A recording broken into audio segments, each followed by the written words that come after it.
yaadadhu gaafa yeroo siif kanname addunyaa kanarraa xumurtee deemte eenyulleen si yaadatu. Warri si yaadatus namoota muraasa guyyaa muraasaaf. Warra har'a gammachiisuuf yeroo kee gubaa jirtu biratti, warra har'a gammachiisuuf dhama'uu jirtu biratti ati guyyaa sanirraa kaasee dhimma isaaniitiin. Duuba maaliif nama gammachiisuuf yeroo ta'e qaalii gubda? Maaliif gubda? Maaliif osoo miidhamtuu nama sammuufachiisu dhabaaf keessa keetti gadhusta?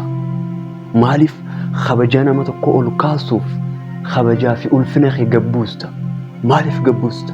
Jireenya keessatti wanti hundinuu sarara diimaa if danda'e qaba. Maaliif haga sarara diimaa kee si dabran eeyida?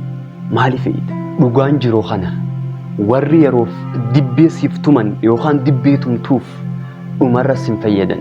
Osoo dhuma daandii jireenyaarra dhaabbattee halluu jireenyaa dibaa dhuftee laattee ittiin gaabbine nama kamuu dura mataa keetiif jiraachuu eegali.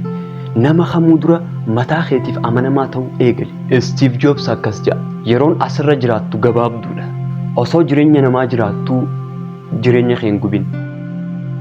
Gorsa dhaggeeffatuun gaariidha, akkasumas namaaf qooduun gaariidha. Mata duree kanarratti gorsa dabalataa namoonni hedduun waan dubbisaniif koomentii irra haa galatoomna.